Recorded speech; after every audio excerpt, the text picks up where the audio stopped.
53, and cautions have now amounted to 29 laps, 7 occasions they've thrown the yellow. Here are the cars officially out of the race. Dick Trickle lost an engine early. Jimmy Hensley and the Jimmy Means car crashed. Elliott's car retired. Ruttman with an engine. Then we had Ernie Irvin losing his car.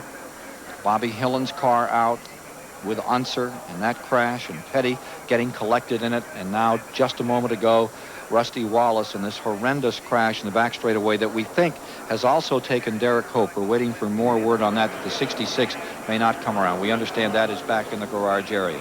But there are the remains of car number 2, brand new Pontiac car for this race. Rusty had a similar crash back in the early 80s in a 125-mile qualifying race, but I don't think it was quite as violent as that. It was a pretty good flip. It was. Not like that. It was a very violent crash.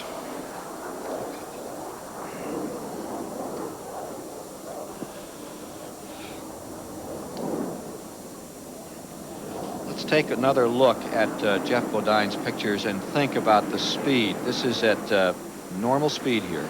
It's just how fast is that car in front of him, the Wallace car, disintegrates. For the Wallace windshield to come back and slam into that 15. Watch this. I think that was a quarter of a second. I mean, it was less than a half a second for that, from the time that piece came off of Rusty's car to get to Jeff Bodine. Well, as we get back, 172 complete.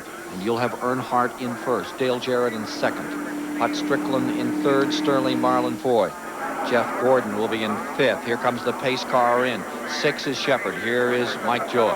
Of the cars on the lead lap, Mike Waltrip was in the wreck. He made a pit stop, came back out, and Brett Bodine got a piece of debris that ruined the nose of his car. He pitted, got 4 tires, and has returned. 19 cars remain in the lead lap. Running 6 is Shepard. In 5th is Gordon. A little further back, the 7th spot is Jeff Bodine. 8th is Musgrave. 9th is Dallenbach. 10th is Schrader. 11th is Martin. 12th is Lake Speed. 13th, Terry Labonte. 14th, Spencer. Then Bobby Labonte, 15th. Rick Mast. The Waltrips out in the back of this field, and they're rolling. The two Dales are going to try to hook up together here, Ken, and try to pull away from the rest of the field. They have a lap car of Phil Parsons in between them. They pulled away from Hutch Strickland on the start of the race. Now here comes Strickland down on the inside. He's not going to have anything to do with that. He said, I'm going to draft right back up there to you. And he does. Boy, he got back quickly. Yeah, that's pretty impressive. I think when they made that break, that Strickland kind of got left back there, but it didn't take one straightaway for him to reel him back in. Chevrolet first and second. Here comes Hut Strickland in third, and here comes Gordon rolling back up in there another time at his Chevrolet. Gordon being shown in the 5th position. In great position. Right there just drafting along. Right behind that Sterling Marlin car. Strickland Marlin. Running 3 and 4. There's Morgan Shepard right in behind him. They're running good. The Wood Brothers car today. Now remember, this Sterling Marlin car, fellas, we saw it up in the air a while back. The back end up in the air, and here he is now up there in 4th position. Spun off turn 4. It's a wonder it didn't damage it there, did they, Ken? 25 laps to go. Go inside Jeff Bodine's car. Ride with him. And we'll simulate now. You're riding with him live, the actual feeling of the 31-degree banking. Now they rolled the camera up flat and left the car on the angle. Real good indication of what kind of banking these guys are dealing with. 31 degrees.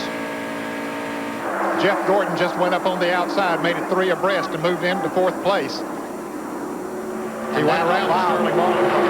And that allowed the 3 and the 18 just a little time to get a better purchase on that lead. Well, a little bit, but Hut Strickland is hanging right there with him. And look at Gordon coming on. He has a strong car now. He's running in 4th place. That Tacoma car. Morgan Shepard now has moved into the number 5 position. It's amazing the depth in NASCAR racing to have all the crashes and all the problems we've had, and still at this close to the end of 500 miles have this many cars still in contention to win. Further back, look at this skirmish. And remember, there are 18 cars in the lead lap. And Jarrett going for the lead. Takes the lead going down in turn 3. There goes Hut Strickland with him. Jarrett cleared him really good, getting down in the corner. Comes Earnhardt and Gordon hooked up together back under Hutch Strickland.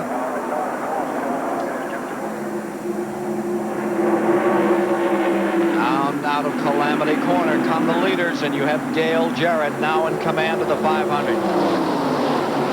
Boy, Jarrett's car has been so strong working up through that traffic all along. Now he's in front of Earnhardt. We'll have to see what kind of laps they crank out, see who's pulling the cars around the quickest. Well, evidently he felt that he could pull it a little bit faster than Earnhardt was running. They'd like to get away from those cars behind him and settle it between themselves. Now Jeff Gordon has moved up into the 3rd position. He has a strong car as well. 178 complete. First time Jarrett has led since lap 6. We'll be back to see how he fares in a moment. From the lead, Dale Jarrett sinks back into 4th position. Morgan Shepherd, the 2nd place finisher just a year ago, takes over in 3rd. The rookie, Jeff Gordon, goes to 2nd. Earnhardt remains in front. Earnhardt trying to win the 500 for the first time in his career. 19 wins at Daytona, but never in this race. Crashed out of it, run out of fuel, been tagged in the final lap. Leading for the moment, and the 21-year-old from Pittsburgh, Indiana, reels him in the back straightaway. Less than 20 laps to decide it all. Here's David Hobbs. I'm with Leonard Wood, one of the famed Wood brothers, who can't remember how many Winston Cup races he's won. Could today be another one? You're going to steal Dale Earnhardt's win again? Well, I mean, we would love to win it, but we're just trying to survive the crashes right now. It looks like the driver's a little over anxious this year. I think he will be over anxious today. My joy. The coach of the football Redskins, Joe Gibbs, is here in the pit of Dale Jarrett. He owns this race team. Coach, in the Super Bowl, you have input and control. Here you've got some input, but not much control over what's going on out there. What's your feeling right now? It's a little different for me here. I'm not hands-on at all. I'm just cheering with everybody else here in the interstate pit. Another fan, but one with a big vested interest. You know, a while ago, when he was leading the race, he went down the corner. It looked like the car took off high on him, and they got around him. But it looked like he's trying to cope with that and trying to do his best he can. It looks like he can get around him on the outside. Well, he's running pretty steamy up there, but he can't pick up quite enough momentum to move up beside of Morgan Shepherd. That's what he's trying to do. In the 125-mile qualifying races, his car did work better on the high side of the racetrack. And apparently, that's the way that it's going right now, but he just can't get the momentum to move around. Calm and collected.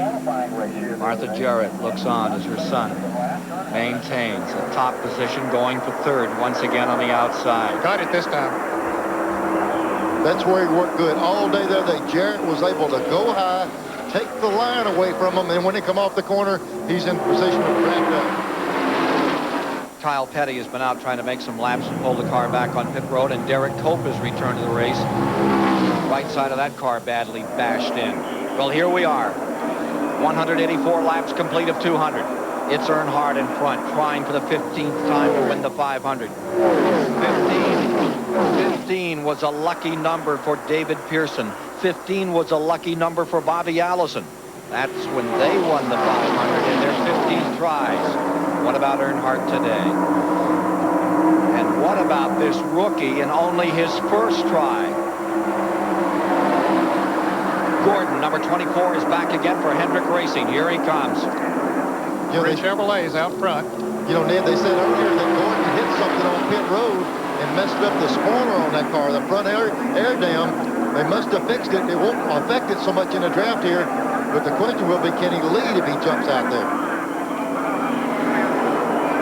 Jeff Gordon has said, I was racing sprint cars, and those are mean race cars. I was racing sprint cars before I had a driver's license. You learn well in those open cockpit cars, and right now he's running 2nd. We'll be back for the finale of our live exclusive coverage of the Daytona 500 on CBS Sports after this message and a word from your local station.